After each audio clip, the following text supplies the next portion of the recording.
Christine, Basilio, nasan kayo mga anak ko? Nasaan ang bunso ko? Ibalik niyo ang mga anak ko!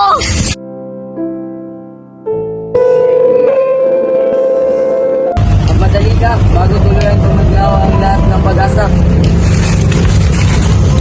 Ika'y silang mula sa dugo ng mga traidor, Ibarra! Elias, wag!